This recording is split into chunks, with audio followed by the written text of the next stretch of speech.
Welcome back to Teleporter, Blake 7 podcast. Conversations, explorations and celebrations covering that classic BBC Sci-Fi series. Blake 7 was the thrilling space saga that somberly closed out the 70s, then fired us into the 80s, and still being rediscovered by those who've came along since. First on VHS and cable, then on shiny DVDs, and now on the BritBox streaming platform. Whether it's an old favourite or latest binge watch obsession, your course is confirmed for the next hour or so on Teleport. And we're back for a third helping of talk concerning the universe of Terry Nation's Blake 7. I'm your rebellious regular host, Dan Hadley, Birmingham's king of the geeks and an OG B7 survivor. Yes, I've been to bed and got up again thousands of times since I first caught the show, and part of what's kept my love of Blake 7 alive all that time is being able to talk about it with fellow fans, or even just those people who saw it and remember snippets either on the first transmission or UK Gold or wherever else, and have clung on to it all that time in between. And we're thrilled that you get what we're about with this podcast, that you're having fun so far. Keep those suggestions coming. Lots more great talk to come if you stick with Teleporter, Blake 7 podcast from the Spacebook.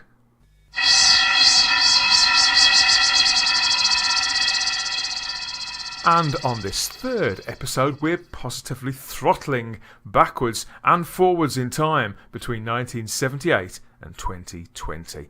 My guest is Howard Blake, who spent much of the last year or so on a very specific mission of his own, to pimp up, if you like. And that's not an expression I use regularly.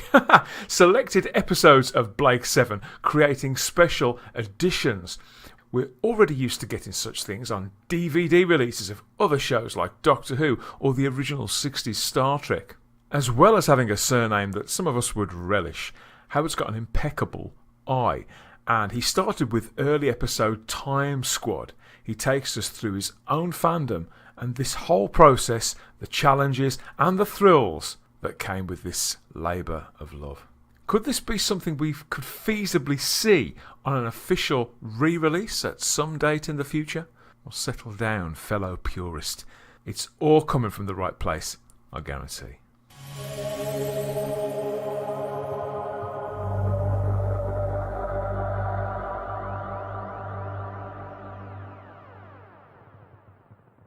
Yes, and with me this time, it's filmmaker come visual effects artist, and I'm gathering a huge Blake 7 fan, Howard Blake. I'd say that's a pretty safe bet, isn't it, considering this particular project, Howard? I would say so. So do you want to tell me first about Blake 7 and you? What's your earliest recollections of this show?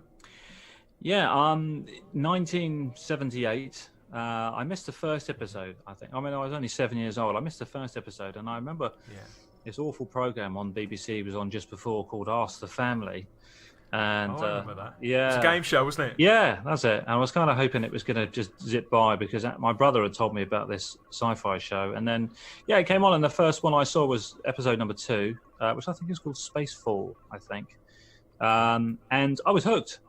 Yeah, straight away I was hooked. And sci-fi sort of remained, well, up until this current day. Sci-fi has always been a great passion of mine. Was it one of those where you remember, as Ask the Family it was drawing it to its conclusion, it was dragging, and that end credits to that show, that couldn't go fast enough, could it? Yeah, that's exactly it. And that became, I think, in 1978, I think for that entire season, I think Ask the Family just seemed to go on for hours. I remember it very, very well. And of course, this is 1978 we're talking about now, isn't it? I mean, I assume you mean this was the first run, January 1978. So this was right at the time that Star Wars was just about to take hold of our generation, wasn't it? You know, we were roughly the same age. Yeah. So was it with that in mind that had you latched onto sci-fi then and with that, or had it been something you'd been into since your early years? I think at around about the same time back then. Of course, Star Trek, the original series, was on BBC 2, I think, at around about 6 p.m. And my dad always got us to watch it, and we were kind of weaned on it, my brother and I, you know, and I think that's where it came from, the sci-fi thing. And then, of course, when of course, Doctor Who was always on all the time, so we used to love that with Tom Baker, the very first Doctor that I remember. And then, of course, this Blake Seven thing appeared, and to me, it seemed just a bit more frightening, a bit more real. I mean, at the time I was 7 years old, it seemed even more gripping than Doctor Who, and I think that's how I got into it. And they did pitch it as the sort of British Star Trek a little, didn't they? Yeah. Depending on who you speak to, it was either sort of sci-fi for grown-ups, rather than Doctor Who, or it was the British Star Trek. It really does depend who you speak to. Yeah. And here we are in 2020, and we're still watching it and still talking about it. And you're doing your bit, or more than your bit, really, to enhance and maybe bring this love to a whole new audience. Specifically, lately, the YouTube audience with something titled Time Squad 2020. So let's just set the scene a little for people. I've taken this synopsis here from the back cover of the 1991 official BBC VHS release, no less. We've done this already. Right. We do our research. Now, on their way to attack the Federation's communications complex on the planet Saurian Major, Blake answers the distress call of a mysterious projectile drifting in space. They take it aboard the Liberator. Can his crew simultaneously blow up the Federation's nervous system and face the consequences of returning bodies frozen in time to life? Time Squad. It sounds terrific. I want to go and watch it now. Yeah. Time Squad was the 4th ever episode of Blake 7 broadcast, and it was the second recorded, as I'm sure you know. Originally aired on the 23rd of January 1978 under producer David Maloney and script editor Chris Boucher. As with all of Series A, written by series creator Terry Nation and starring that much-loved original lineup: Gareth Thomas, Paul Darrow, Michael Keating, Sally Nivette, David Jackson, Jan Chappell, and Peter Tuddenham as the voice. The first to feature them all, in fact, isn't it, all together? With guest aliens Tony Smart, Mark McBride, and Frank Hansen. They just get billed as aliens. Dear, oh dear. But this one was directed by the steady hand of Pennant Roberts, who by then was a veteran of all sorts of series. Some of the biggest shows on TV, like Softly Softly, Tenko, The Aeneid Line, though perhaps most significantly Doctor Who and Terry Nation's previous series, The Survivors. So this is it, you see, Howard. I was on Facebook. I was in a Blake 7 fan group, and I see this comment pop up in a thread that I've been following for a while. And whoever it was, I can't remember who posted this, so I do apologise if you're listening. But all it said was, "It's here at last." I thought, what's this? And Time Squad 2020 was the next entry. And Howard, I've got to be honest, I thought that sounded like it could be a convention or something like that. It tends to be a lot of what goes on with Blake 7 nowadays. It's a convention of some sort. Yeah. I mean, what else could it be? It's not like anybody would set themselves the task, for example, of re-editing, partly remaking a whole episode of the classic, seminal, some may say, BBC science fiction series Blake 7, SFX and all, is it? Who would do something like that? Yeah, Which madman would do something like that? But it turns out it was you. That wasn't you that dropped the comment, but I did find out that you were the man behind this new project. So, yeah, you have gone back to this entire episode, haven't you? You haven't edited it down at all. You've gone to the original runtime, and you've pimped it out for 2020. When did you have this idea? Well, I think it started the back end of 2018 when someone got me into Cinema 4D, 3D rendering program. And one of the first thing that occurred to me was, wow, I wonder if I can make the Liberator come to life again, because I'd seen it on the web in about 2004. Someone had done a really crude version of it, and I thought, wonder if I can do that, But of course, back then in 2018, when I first got to grips with it, of course, I didn't know what did what in the program, and I literally spent 6 months or so experimenting with it and downloading all sorts of textures and literally from the ground up, literally with no straight out the box. The model of the Liberator is made by a chap on the internet, which you can download from several different websites, and it's been around for quite a while. I mean, I have modified it quite a bit because the basic model, I mean, it is fairly accurate, but it's of all the models that I downloaded, this was the easiest one I felt to texture and make it look like the original model.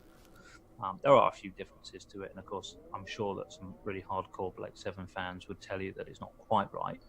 But it's as close as I can get to the original one, which is now with I can't remember the guy's name now, Matt Irvine, I think it is. Matt Irvine is the.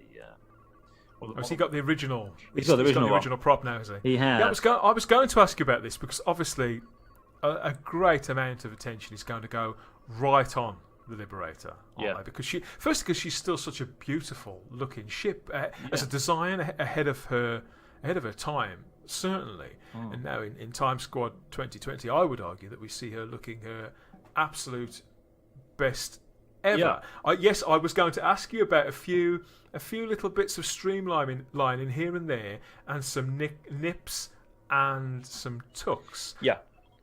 The original Liberator, of course, didn't have any running lights or anything like that, and I've added these bits and pieces into it now. So, there are some of the episodes I'm doing which are coming up, you better see more detail because slow passes in front of camera, and you can see that it's got running lights now, and there are several lights that I've put aboard the ship to make it look more as if it's an actual place where people live and work.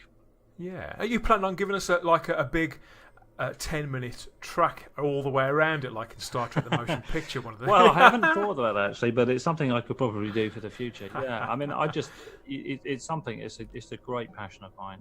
And did you have the Corgi model of the Liberator when you were a boy? I didn't, but my best friend at school had it. It's a little tiny. I think it was probably, I don't know, probably about 10 centimeters long, something like that. I do remember it, and it was the spikes. Matchbox size. The spikes were always bent on it, and he was always. I remember him in the playground playing with it and being really jealous. Even though this model isn't to the exact specifications, I do think that what is different actually does add to the shape of it somehow, and the way the Liberator moves. It's still very, very elegant. It's a very sensitive job. Because I don't know the differences between the original one that you downloaded and how you adapted it yourself afterwards. And to be honest, I mean, up to a point, you don't really want to know too much. You just want to accept that this is how the Liberator looks. Looks now. I can believe that this is what a sensitive designer would do rather than anything too radical. I think we've all seen versions by talented people online who've reimagined the Liberator really quite drastically. Yeah. But they do sometimes take it to the point where it's almost unrecognisable. And with a ship so distinctive, that's a great shame. I do. I mean, I did make a YouTube video back in the summer last year, just before I went on holiday, and I released it and I think I released that in the Blake 7 Facebook fan club, and I got people to give me their feedback on that. And a lot of people said that the stuff that I did at the time, they said the ship looks good, but it doesn't have enough texture. It doesn't move quite right, that kind of thing. So I kind of took that on board because I thought, well, if I reach a happy medium, because there's always going to be some people that said, look, it moves too fast. Other people say it moves too slow. So you've got to go somewhere in the middle. And that's pretty much what I did for Time Squad when, we see the Liberator moving around. I didn't want it to, too much like, the Enterprise. I wanted it to be, something unique. So it kind of lumbers around a little bit, but it is space, and and does anybody really know how this stuff would move? I'm not really certain they would, but it's my interpretation of how I think it should move and how fast it should maneuver. Well, in the Star Trek universe, they go to great lengths, don't they, to sell us, to communicate how the Enterprise is propelled and the science behind it. And although that ship has got a grace about it, there is still something, and I think particularly at the beginning, but they managed to hold it all the way through with the Liberator. There's something almost spectral about it that you wouldn't be surprised if you found out that the ship itself was part organic, as we now know in science fiction. That's quite a common thing, isn't it? But the way it was alien technology, wasn't it? I think if it's the continuing theme for until the Liberator was destroyed. It's supposed to be Deep Space Vehicle 2, and it was built by the system, which was supposed to be this alien civilization. So not really much was, not much was known about it, or even Zen. So it was always a bit of a mystery, because we know the Federation wanted it because the story was written in a way that it was the most advanced spacecraft that anybody had ever seen, and they were dying to get their hands on it. So it has the feel of something that's ancient, and the way that it moves, particularly in your take on it, in your adjustments, it's just made it look like you never quite know what it could do, how fast it could really go. I mean, notoriously, of course, certain shots in the original Blake 7, in those earliest days, some of the shots of the Liberator were static paintings, weren't they? Which, although I'm quite fond of these now, with a series as vibrant, as alive as Blake 7, they feel like cutaways, don't they? They just don't. They don't belong. Yeah, and that's some of the things that I was determined to recreate in a 3D environment, because you're right. Yeah, they were literally cardboard cutouts that were just zoomed in and out. And in the 70s, when you're a kid, of course, you don't really notice that stuff. You just think, yeah, great. But as you get older and you look at it and you start thinking, hang on, it doesn't quite look quite as good as Star Wars. Something's not quite right. What is it? And it takes you a while to realize exactly what it is. Well, how the problem is, it's never quite as good as we remember it being. Exactly. And the Liberator, because we don't remember the cardboard pictures to us. That was what the Liberator looked like, and we accepted it. It's only when you go back to it a few years later. But you were talking about the lights that you've installed around the ship. Yeah. But I also noticed I particularly liked the docking port sequence in this, as the Liberator takes the projectile on board. But of all these little sort of nips and tucks and new takes on things, where did you allow yourself to cut the loosest and have the most fun with it? Yeah, I mean, that was a major part of it. That took a long time to render all those bits, actually, the docking sequence. And I did ask, I asked in the fan base, where was this docking station? Because if you look at the episode, it's like a hexagonal box that just appears. And it's not really obvious where it is, because if you look on the ship, there are no parts of Liberator, because it's extremely streamlined. There are no real parts where a docking bay could really go. And if you look at the original Liberator, those kind of circles on the back of the 3 nacelles, they didn't really exist. So when, of course, this model made by this guy called Tyrannus appeared, he'd decorated the back of these nacelles with these big kind of circular, they weren't doors, but to me they looked like they could either be engines or doors. And to my mind, the Liberator, because it was supposed to be this super advanced spacecraft, didn't have engines such as like the Enterprise, or anything from Star Wars, where you kind of saw jet engines or this kind of technology. The engine was kind of that green globe on the back. Now, how it worked and what it did, no one really knows, and it's one of those things that's really up to you to decide how you think it works. So for me, it was quite an easy decision to use one of those huge pods on the side to be a docking bay. And I did think that I might upset a few people by doing that, because other people might have it in their minds that they were engines. So yeah, I took a bit of artistic license.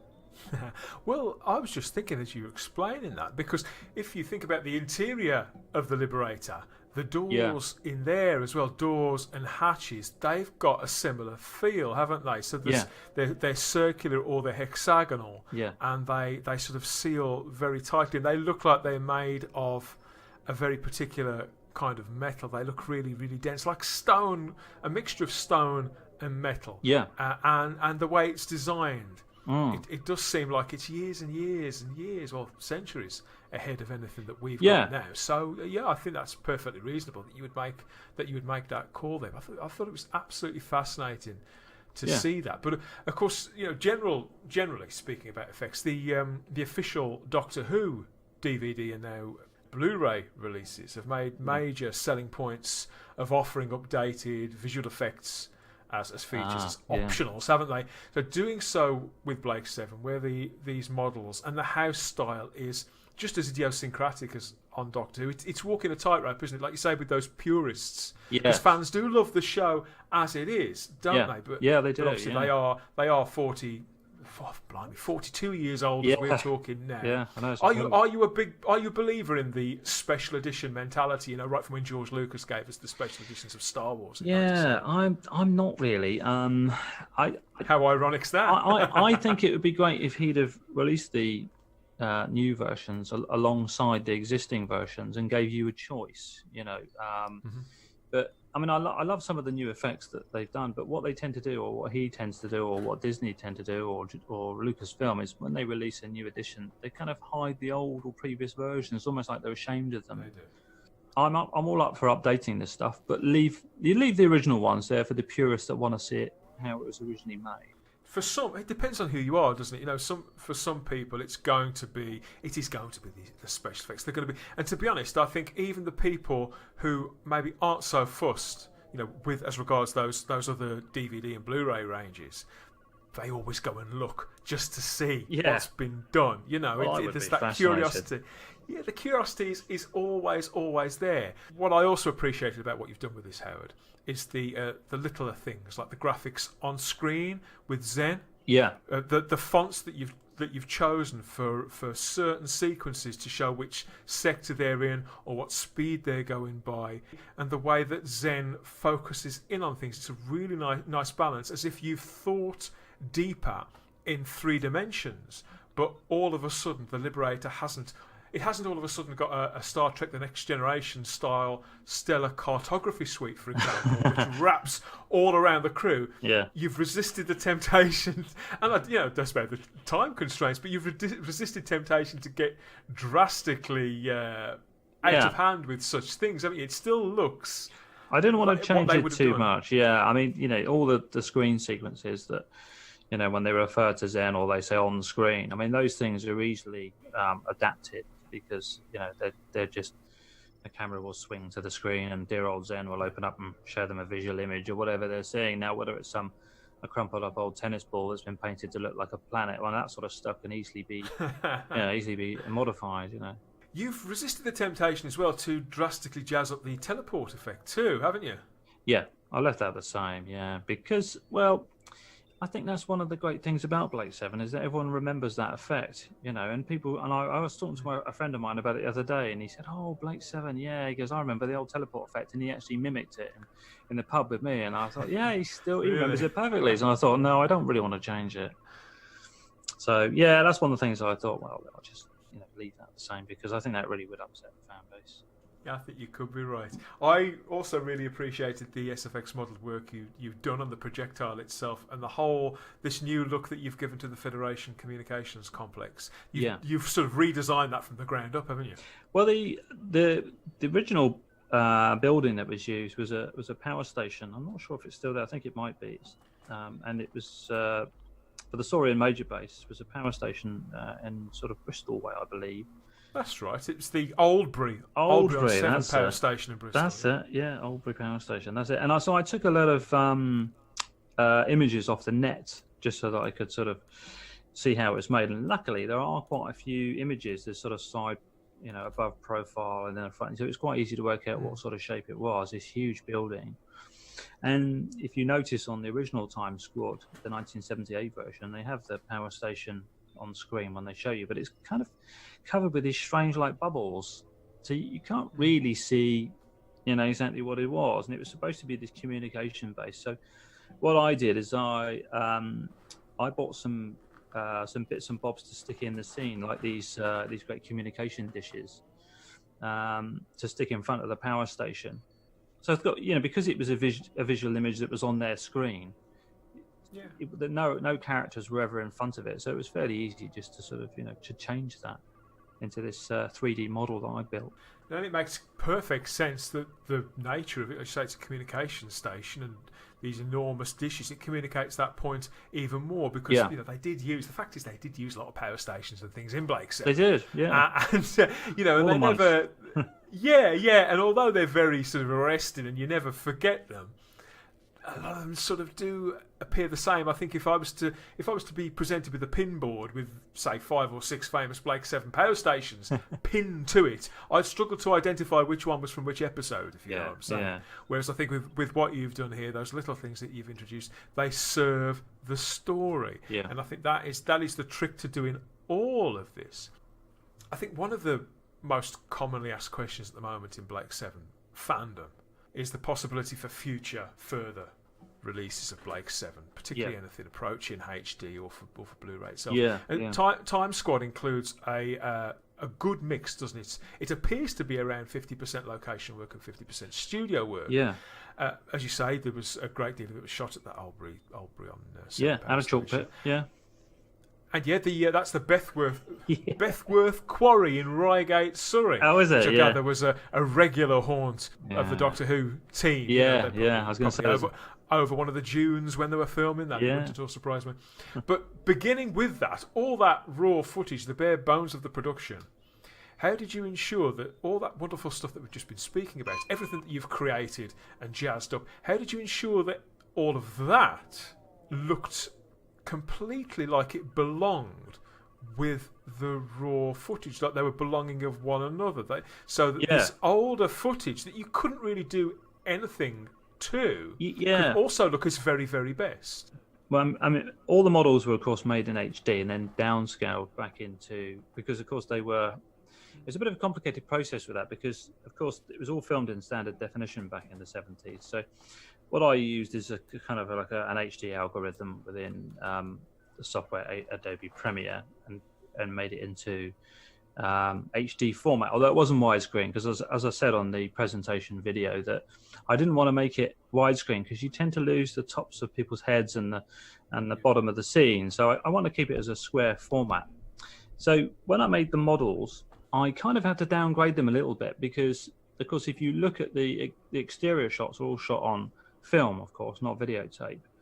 And they're quite grainy, and I think they even were grainy when they came out, so I had to actually add in grain. A couple of the shots of the Saurian Major base are actually stills of the 3D work, but to make them look like it was someone aiming a camera at them, I had to add a little bit of camera shake, a little bit of grain, and some other special effects just to sort of match in with what you're already seeing. And of course it needed to be coloured as well because the planet... It's got that red hue about it, yes, that's right, yeah. It had a red tinge. So, it's one of those things I had to put into everything. It had this awful red tinge, which I wish I hadn't have done really, because Callie was originally, I think, supposed to be a red-skinned alien with yellow eyes, apparently. So I've read somewhere. Jan Chappell got off lightly there. Yeah, because of course she would have had to carry on with that for the next, 3 episodes. So, next 3 series. So, yeah, I mean, it takes a bit of work, but you kind of have to downgrade your work a little bit. It doesn't look... I think the redness to the original production maybe did blur it out slightly. You could always tell what was going on, but I get the impression that with the sensitive sort of rebalancing that you've done, it's still got a redness about it. It still looks alien, but it's not quite as distracting as maybe some people may have found it. Yeah, I mean, I was tempted to remove the red filter because I spent a whole couple of weeks removing the red tinge with it. I just kept on modifying it until I basically got it back to normal. And then, because I thought, well, maybe it was a mistake, and then I'd read that it was supposed to have this red cast on it. So I abandoned that idea very quickly because I thought that, once again, if I don't make it like the original, or at least the original theme, some people are not going to be very happy with me. The Federation guards will be around to see you about that one. Absolutely. Yeah, we don't want that. Moving on. Now, I'm not a big expert in this field at all, but Dudley Simpson's incidental music, that is pretty distinctive, isn't it? Yes. But you've made some changes here. You've substituted some of that incidental music at various points in your presentation, haven't you? This is probably this is probably the biggest gamble that you take, isn't it? Yeah. Fair. Well, the idea was, of course, I did get a comment or two about this actually, but I'll come to the Blake 7 music in just a moment. But the first parts, of course, is to me as a filmmaker, I absolutely love kind of epic music. If I can find somewhere where it belongs, then I'll fit it in. So this scene where, for example, where our main heroes were in the base trying to destroy it, and of course, Gan had been attacked by one of these aliens, and it was sort of semi-conscious, and Blake was panicking on the communicator. That's set about him, isn't it? Yeah, that's it. And of course, on the original 1978 episode, there is no music at all, other than a couple of the old-fashioned sort of BBC sort of audio workshop effects. And I thought to myself that this is just gagging for a piece of music just to kind of emphasise what's going on. Because the stakes were getting higher, weren't they? The tension was building, and the actors were working hard to show that within their characters. Yeah, exactly. And I just thought this whole scene could do with a piece of tension-building music, what I would class it as. And yeah, so that's what I put it. I mean, someone did say to me, look, what makes Blake 7 is so adorable is the old-fashioned sound effects and music that was with it at the time. But to me, I thought I wanted to make a new 2020 version of that episode. So 40 years later, I couldn't really see the point in doing all this work to it and then not bother to kind of, make the music or sort of update the music as well. So that was another choice that I made. I think it does work. It does take a little getting used to.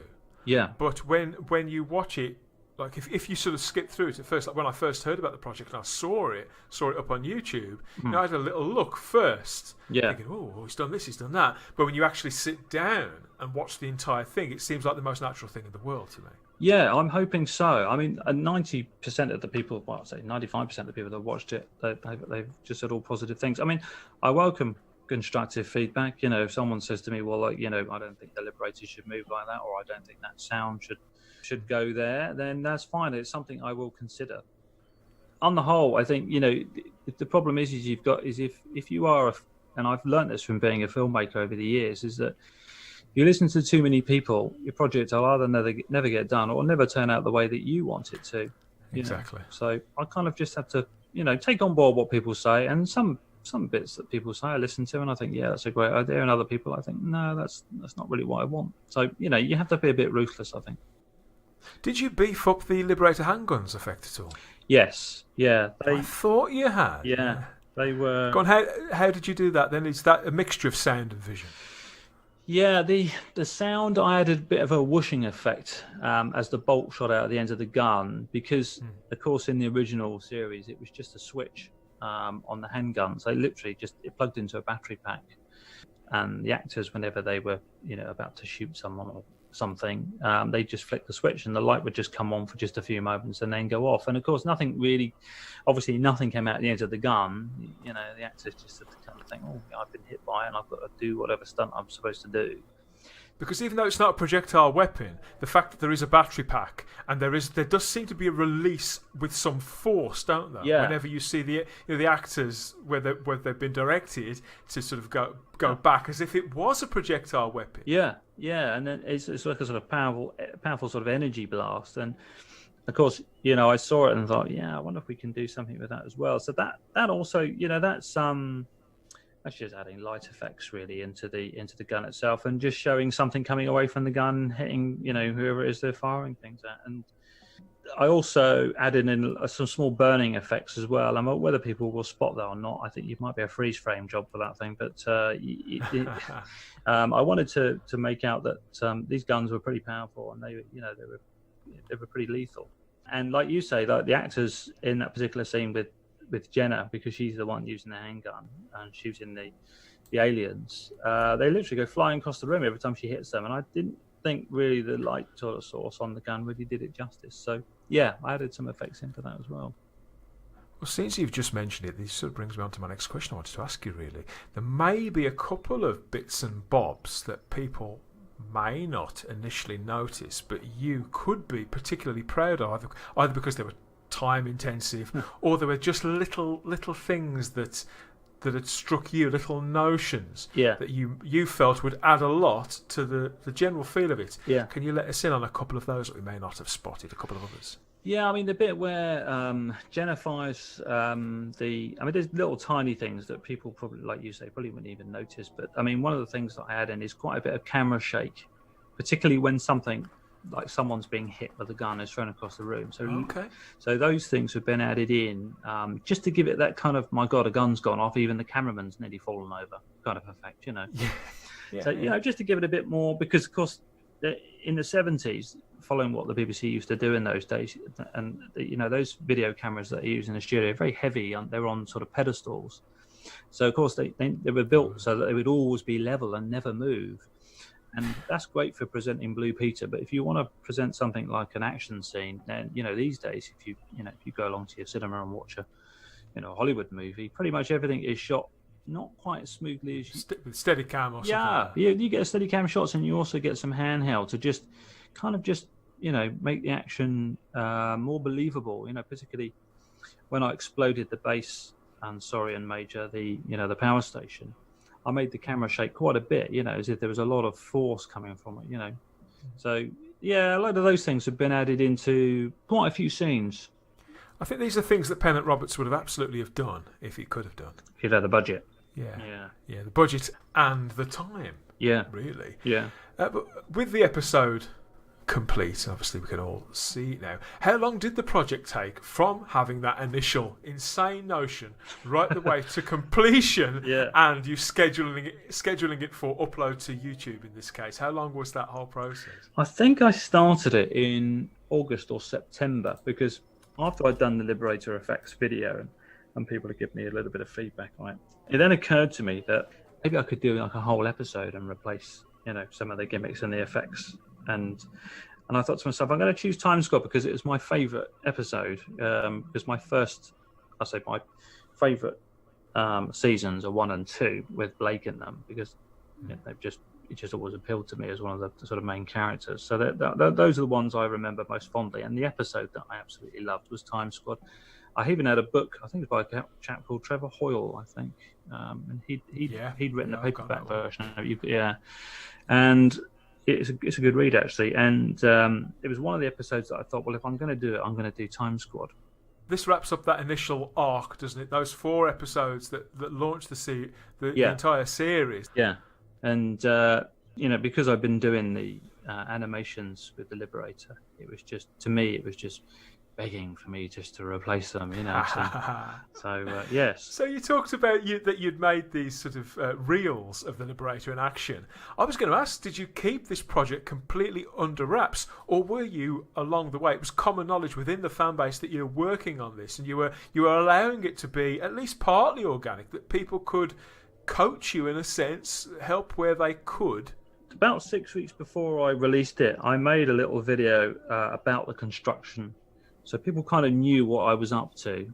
I gave them a small insight into some of the early. I didn't want to give away the latest stuff, but I gave them an insight exactly what I was doing. So yeah, I just wanted people just to sort of, give them something to talk about, and hopefully that would help bring more attention to the completed video when it was going to be completed. Which I think at the time I was hoping at the end of December, but it kind of went on a little bit until the middle of Feb, literally about a week before I completed it, and I watched it a couple of times just to see if there was anything that was missing from it. And sadly, there was a couple of bits that I have messed up on, but and the spelling of Villa in the end credits, because I redid the end credits as well, and I spelled his name wrong. So quite a few people have contacted me about that. So bad boy, Howard. So for the next one, of course, I will rectify that. Are you a perfectionist, Howard?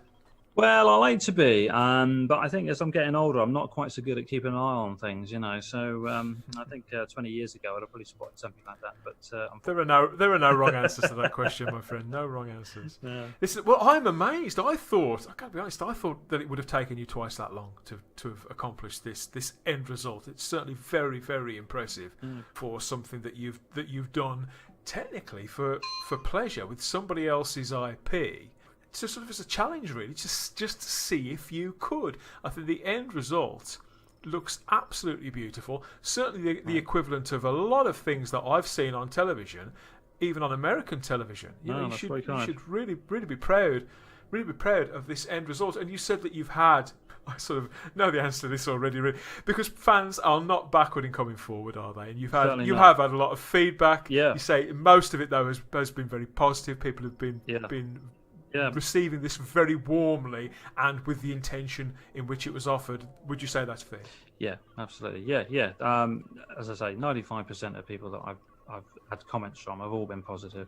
Nearly 9 million people in the UK saw the original episode go out. Yeah, amazing. In that January. Yeah. It is incredible, isn't it, Yeah. really, when you think those viewing figures. Yeah. And we've all watched it countless times on VHS. Yeah, about 9 million times myself.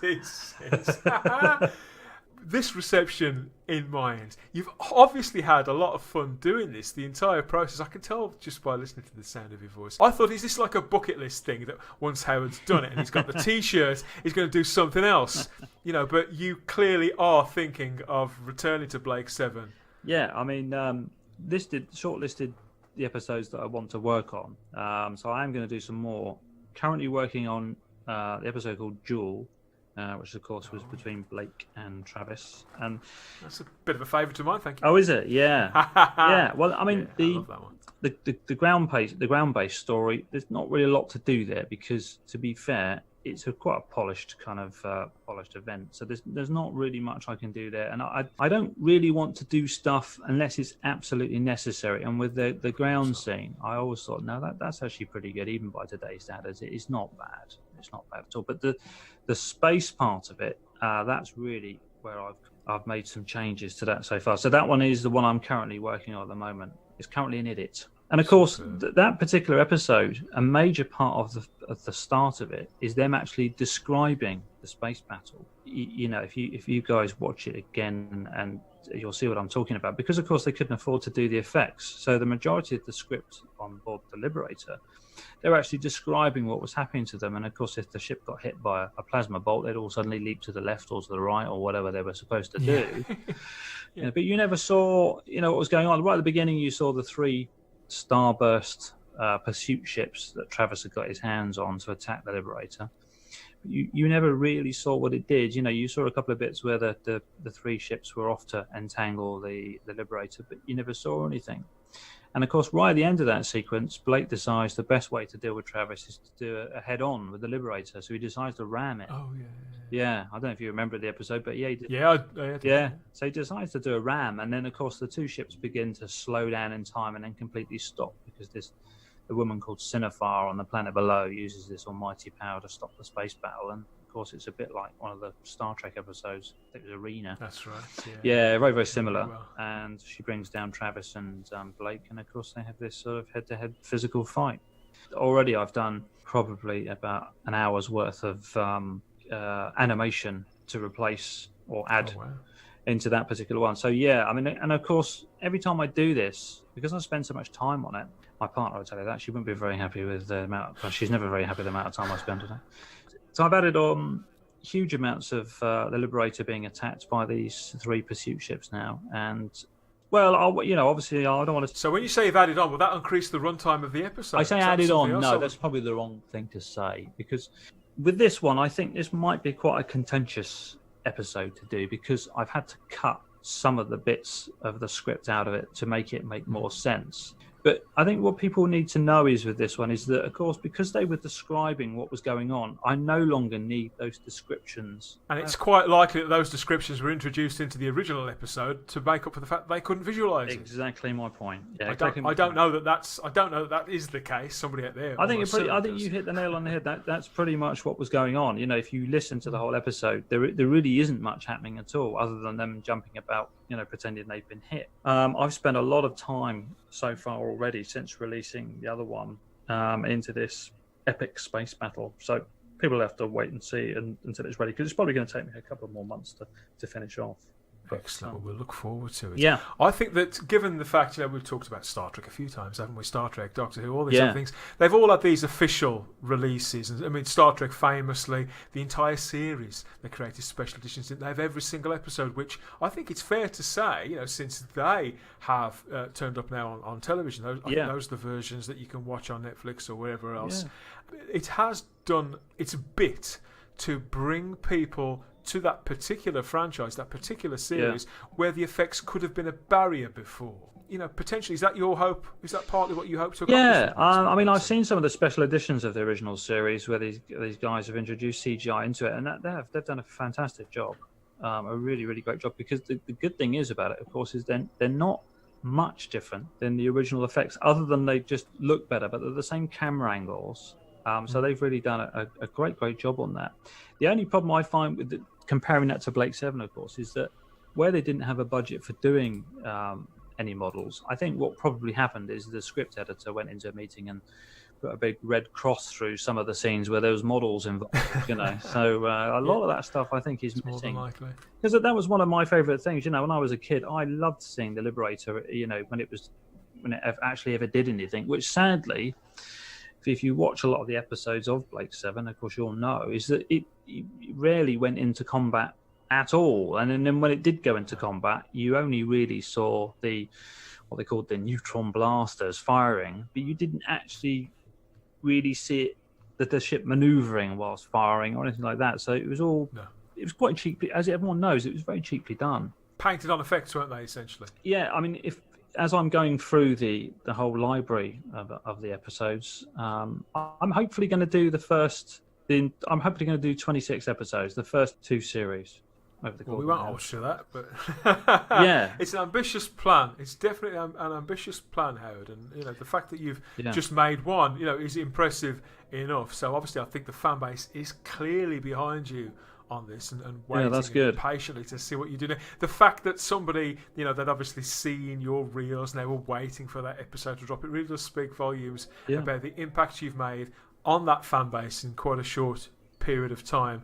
I mean, this could even do its bit to prompt the BBC to reconsider their decision to go HD with Blake. Yeah, that would be good. That would be good. Well, thanks for joining me, Howard. If people want to see your work or even connect with you out there on social media, for example, where can they find you? Where can they email you?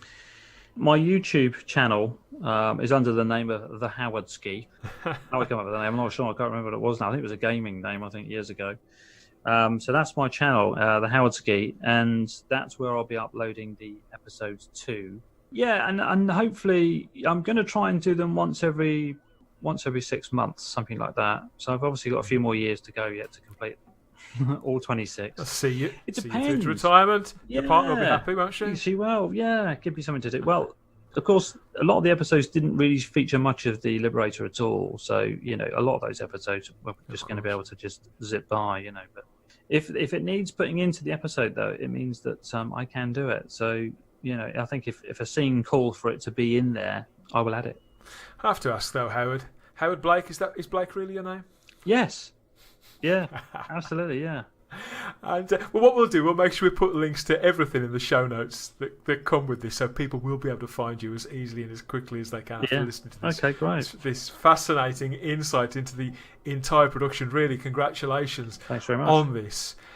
I have to ask you this before we wrap up. What would you most like to see next as regards Blake 7? Because Blake 7 does live on, doesn't it? Against all odds, 4 decades on, Blake 7 lives on. But what would you like to see the most? A new regular TV series, be that a remake or even a sequel, or an event series with Amazon or Netflix, or even a big Hollywood budget-sized movie, a trilogy? What's your dream Blake 7 project going forward? Yeah, that would be good. I mean, I know a lot of fans are against a reboot, but I'm not. I think if because I think really the 70s one is always going to have a place, for the original fan base. If they brought out a new one now, as long as it's not too politically correct, I think, I would definitely tune in and watch it.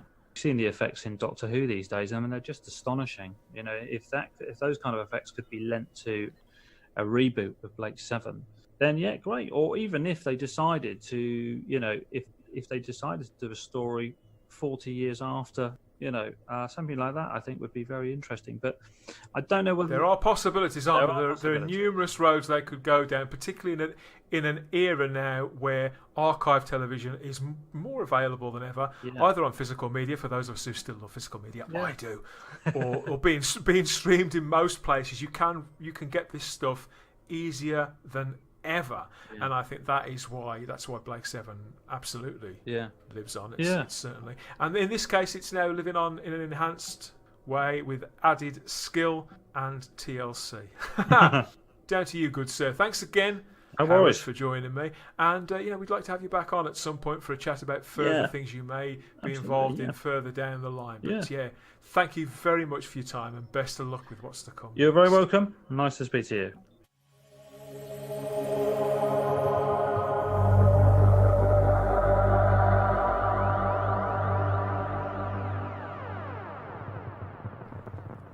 that was pretty painless after all, wasn't it? Now, since we recorded that, there's been somewhat of a purge of unofficial Blake 7 content over on YouTube, but what links we can send you to see Howard's work with the material will be in the show notes here. I'll be back with more intergalactic intelligence soon. Look out for that wherever you found this, rolling out on the podcatcher of your choice, or as an enhanced video edition on the Spacebook's own YouTube channel. All our links are in the show notes and the descriptions over there on the world's biggest streaming platform. Don't be shy, we're not telepaths here. Get in touch, let us know what you think, both on the show and maybe your views on Howard's project too. Email teleport care of the Spacebook at outlook.com. And if you feel like signing up with a ragtag bunch of fellow Blake 7 fans, join the Teleport Facebook group. Just enter Teleport, a Blake 7 fan group, into the search field over there and you're away, standard by however much your 4G can take. I'm Dan Hadley. Hunt me down on Twitter and Instagram as the Spacebook, talking about whatever catches my eye, imagination or both, in popular culture. Thank you to Howard Blake. We do have plans to speak again. He's been very busy. I know there's lots more to talk about when we do catch up next. And thanks to you for listening in. Join me next time on Teleport, a Blake 7 podcast.